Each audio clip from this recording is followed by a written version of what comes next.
Government যতবার বলুক আলু কিনবো, অ্যাকচুয়াল গভর্নমেন্ট কোরাম করতে পারে না।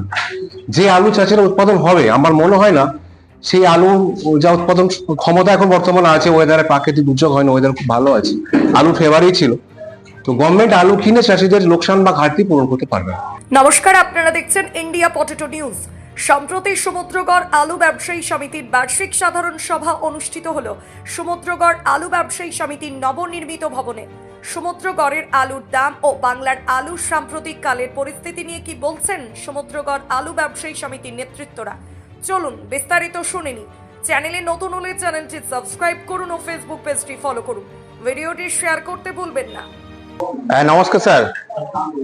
প্রথমে আপনার পরিচয়টা একটু জানতে চাইবো, যদি বলেন। আমি এই সমিতির সভাপতি। নামটা একটু বলেন। শক্তিপদ করলে। তো শক্তিপদ, আপনাদের সমুদ্রগড় ইউনিটে আজকে কততম বার্ষিক সাধারণ সভা অনুষ্ঠিত হয়েছে? 32তম। তো আজকে আলোচ্য কর্মসূচি কি ছিল আপনাদের?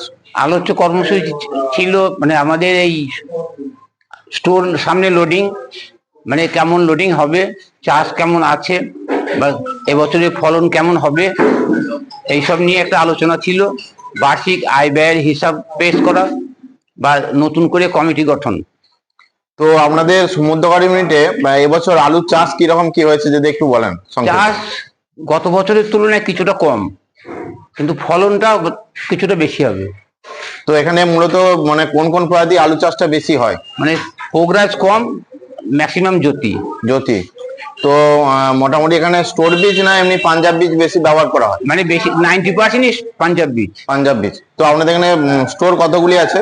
স্টোর দুটো আছে, একটা সমুদ্রগড়, একটা যে ছাতনি সানশাইন।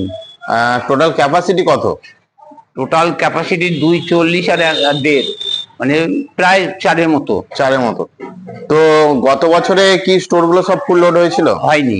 হয়নি না, ওদের ছিল মানে ছাতনি ছিল গত বছরে 190, আর সমুদ্রগড় ছিল শুধু 98।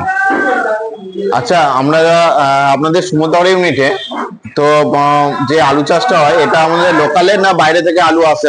আলু বাইরে থেকে আনতে হয়। বাইরে থেকে আনতে হয়। লোকাল আলু দিয়ে মানে 50% লোড হয় না। লোড হয় না। তো আমি অন্য এক দাদা ভাইয়ের কাছে একটু জানতে চাইবো, গোবিন্দবাবু যদি একটু বলেন।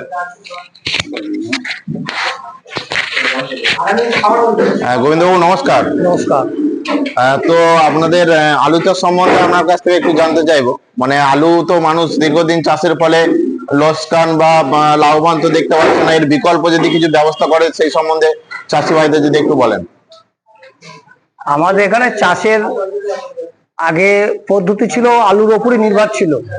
এখন আলুতে দীর্ঘদিন সরকারের উদাসীনতার জন্য দিনের পর দিন আলুতে চাষি ব্যবসাদার, কোল্ড স্টোর মালিক সব লসের সম্মুখীন হচ্ছে।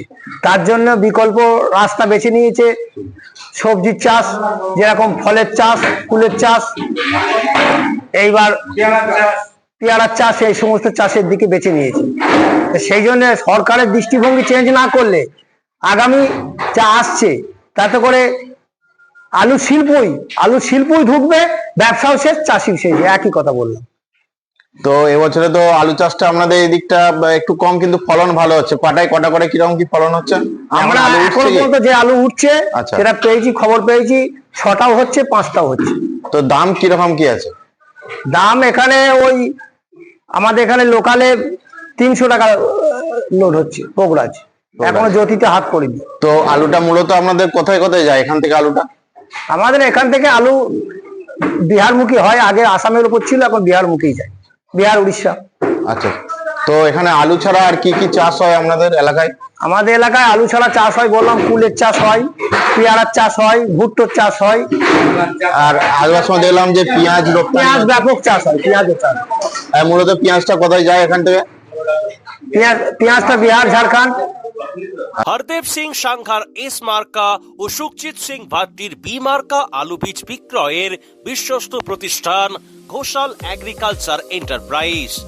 দীর্ঘ 1 দশকেরও বেশি সময় ধরে প্রতিটি কৃষকের বিশ্বাসের আরেক নাম ঘোষাল এগ্রিকালচার এন্টারপ্রাইজ। খুচরো ও পাইকারি বীজ বিক্রয় করা হয়। প্রযত্নে শম্ভুনাথ ঘোষাল। আমাদের 2টি কাউন্টার আছে। হরদেব সিং সাংঘার এস মার্কা পিওর কাউন্টার ধনিয়াখালী হল স্টেশনের কাছে ঘোষাল মার্বেল সন্নিকট এবং সুখজিৎ সিং ভাটির বি মার্কা পিওর কাউন্টার বেলমুড়ি হাটতলা হুগলি। এছাড়াও আমাদের বেলমুড়ি হাটতলার কাউন্টারে মাহিন্দ্রার কলম্বো আলু পাওয়া যায়। Mobile number 9434301523। Original Bhatti S GS KF কেতন জেএফ এনএএফ টিএফ সহ বিভিন্ন নামি দামি উচ্চ ফলনশীল সেরা পাঞ্জাব আলু বীজ মানে তারকেশ্বরের সারদা আলু বীজ ভান্ডার। আইটিসি টেকনিক ও হিমালিনী ও মাহিন্দ্রা কোম্পানির কলম্বা স্পেশাল বীজের সেরা পরিবেশক তারকেশ্বরের সারদা আলু বীজ ভান্ডার। প্রোপাইটার প্রদ্যুৎ কুমার দাস। ঠিকানা টিসি রোড তারকেশ্বর নতুন bus stand Hooghly. Phone number 9434011411 অথবা 9933442118। আধুনিক নিত্য নতুন ডিজাইনের সোনা রূপো হীরের গয়না কেনার একমাত্র ঠিকানা নিউ পিঙ্কি জুয়েলার্স। এখানে সুদক্ষ কারিগর দ্বারা 22 ক্যারেট HUID হলমার্ক যুক্ত খাঁটি স্বর্ণ অলংকার তৈরি করা হয়। গহনার মজুরিতে রয়েছে বিশেষ ছাড়, তাই দেরি না করে আজই আসুন নিউ পিঙ্কি জুয়েলার্সে। ঠিকানা পুরাব সিনেমাতলা হুগলি। মোবাইল নাম্বার 8016349465 অথবা 8967006582। তো স্যার আপনার পরিচয়টা একটু জানতে চাইবো যদি বলেন। আমি এই ইউনিটির একজন ইউনিট কমিটি যেটা আছে আমাদের কমিটির একজন সদস্য। তো স্যার আপনি বক্তব্য দিচ্ছিলেন আমি শুনলাম, তো আপনি চাষি ভাইদের উদ্দেশ্যে কিছু বক্তব্য দেন। চাষিদের ভাইদের উদ্দেশ্যে বলার তো সবটাই বললাম, শুনলেন যে চাষিদের পরিস্থিতি খুবই খারাপ। আমাদের সেক্রেটারি যেটা বললেন যে সরকারের উদাসীনতার ফলে আমি ওইখান থেকে টেনে নিয়ে আসছি যে আগে এইখান থেকে ব্যাপকভাবে হচ্ছে আলুগুলো বিশেষ করে হচ্ছে আসামে এবং হচ্ছে বিহার, ঝাড়খণ্ড, উড়িষ্যা এই সমস্ত জায়গায় আলুগুলো যেত এবং সেইগুলো সরকারের হচ্ছে ভুল পদক্ষেপের জন্য বাইরে আলু যাওয়া বন্ধ করে দিয়েছিল, আপনারা জানেন। এবং সেই জন্য হচ্ছে বাইরে আলু যাওয়া বন্ধ করে দেওয়ার ফলে হচ্ছে এখন দীর্ঘ আলুর যে হচ্ছে একটা স্টোরগুলো আলু হচ্ছে একটা স্টক হচ্ছে হয়ে গেল এবং এখন কয়েক বছর এটা করার ফলে এখন বাইরে তারা হচ্ছে স্বয়ং সম্পূর্ণ হয়ে গেছে, তারা নিজেরা চাষ করছে। সেখানকার সরকার তারা ভর্তুকি দিয়ে চাষ করাচ্ছে চাষিদের, আর হচ্ছে আমাদের এখানকার চাষিদের দুর্ভোগের মধ্যে আমরা পড়েছি। সেই আলু হচ্ছে চাষিরা দাম পাচ্ছে না, যারা হচ্ছে রাখছে ব্যবসাদার, ছোট ব্যবসাদার থেকে শুরু করে যারা রাখছে তারা বছরের শেষে সেই দামে সে আলুগুলো বিক্রি হচ্ছে না। এখনো বহু স্টোরে হচ্ছে আলু হচ্ছে লাটানো পড়ে আছে এই পরিস্থিতি। অতএব চাষিদের পরিস্থিতি খুবই খারাপ। এক বিঘা আলু চাষ করে যদি 20-25 হাজার টাকা লোকসান হয় তাহলে সে আলু চাষ কি করে করবে? শুধু আলু কেন, পেঁয়াজও এবার লোকসান। ব্যাপক একটা পেঁয়াজ চাষ আমাদের এলাকায় হয়, বকপুর থেকে শুরু করে বিভিন্ন এই পঞ্চায়েত এলাকায় ব্যাপক পেঁয়াজ চাষ হয়। সে পেঁয়াজের বাজার এবার খুবই কম। একদিকে হচ্ছে সারের দাম হুড় করে বাড়ছে, কোনো নিয়ন্ত্রণ নেই সরকারের, আর একদিকে হচ্ছে ফসলের দাম পাচ্ছে না চাষিরা। তা চাষি যদি শেষ হয়ে যায় তাহলে ব্যবসাটাই কিভাবে চলবে? শিল্পটা হচ্ছে আজকে শেষ হয়ে যাবে, ঢুকছে স্টোর শিল্প। তো স্যার অসংখ্য ধন্যবাদ। চাঁপাডাঙ্গায় উন্নত মানের পাঞ্জাব আলু বীজের একমাত্র ঠিকানা তারকনাথ আলু ভান্ডার। সংঘা, ভট্টি, খালসা, কাপুর, করণ, কিষান সহ পাঞ্জাবের নানা নামি দামি কোম্পানির আলু বীজের বিশ্বস্ত প্রতিষ্ঠান তারকনাথ আলু ভান্ডার। আমাদের ঠিকানা college road, Champadanga, Hooghly. Proprietor Taraknath Nag ও মহারাজ নাগ। Phone number 9883465765। আমি ওই দাদা ভাইয়ের কাছে একটু জানতে চাইবো।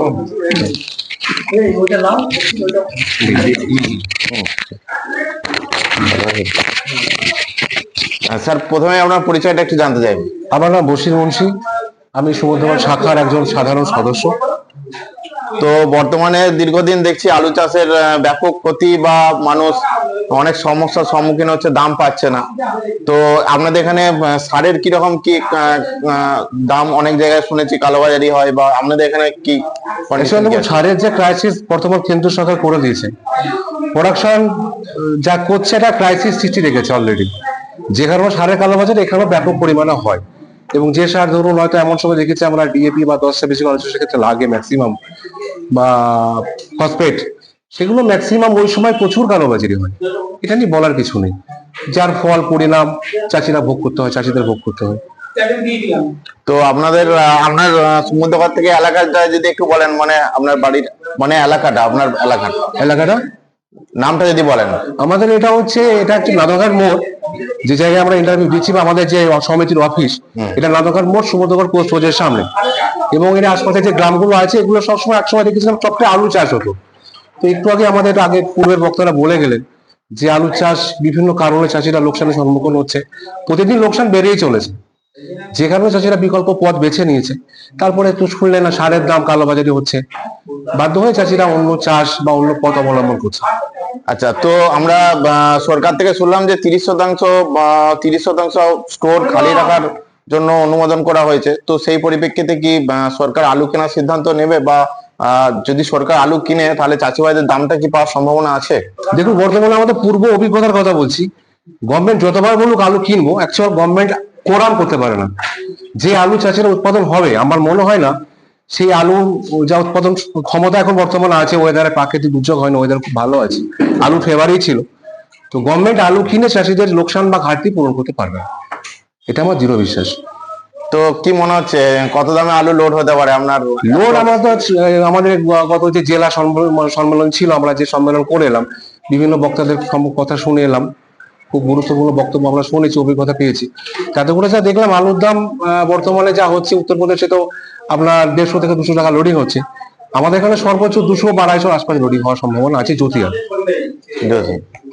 আর জ্যোতি ছাড়া এখানে আর কিছু চাষ হয়নি? জ্যোতি ছাড়া পোকরাজ হয়, কিন্তু খুব লোডিং হয় না, এগুলো হয় কম, এগুলো কাঁচাতে চলে যায়, এগুলো স্টোর লোডিং এর জন্য আসে না। আমাদের এখানে ম্যাক্সিমাম জ্যোতি স্টোর লোডিং। চন্দ্রমুখী, হিমাঙ্গিনী? না, চন্দ্রমুখী আমাদের এখানে চাষ হয় না, হিমাঙ্গিনী কিছু হয়, চন্দ্রমুখী চাষটা আমাদের এদিকে হয় না। আচ্ছা, তো অসংখ্য ধন্যবাদ স্যার বক্তব্যটা দেওয়ার জন্য। এই অনুষ্ঠানে সম্প্রচারিত সমস্ত বক্তব্য বক্তাদের নিজস্ব ব্যক্তিগত মতামত। এই অনুষ্ঠান বাজারের নির্ধারক নয়। অনুগ্রহ করে ব্যবসায়িক পদক্ষেপের পূর্বে নিজের বিচার বুদ্ধি কাজে লাগিয়ে সিদ্ধান্ত নিন। আলু রাখা বাজারগত ঝুঁকি সাপেক্ষ। আলু রাখার পূর্বে ইন্ডিয়া পটেটো অ্যাপ থেকে বিগত বছরের লোডিং আনলোডিং রিপোর্ট ও তার পরিপ্রেক্ষিতে আলুর দামের ওঠানামা দেখে নিন। আলুর সব খবর এখন একটা অ্যাপে। আলুর প্রাত্যহিক বাজার দর, আলুর সর্বভারতীয় বাজার দর, আলুর সকালের বাজার দর, লোডিং আনলোডিং রিপোর্ট, বিগত 10 বছরের আলুর তথ্য, সারা ভারতবর্ষের 20,000 আলু চাষী ও ব্যবসায়ীদের তথ্য এখন আপনার হাতের মুঠোয়। প্লে স্টোর থেকে আজই ডাউনলোড করুন India potato market rate app. 2012 সাল থেকে প্রতি মুহূর্তে আপনার সঙ্গে।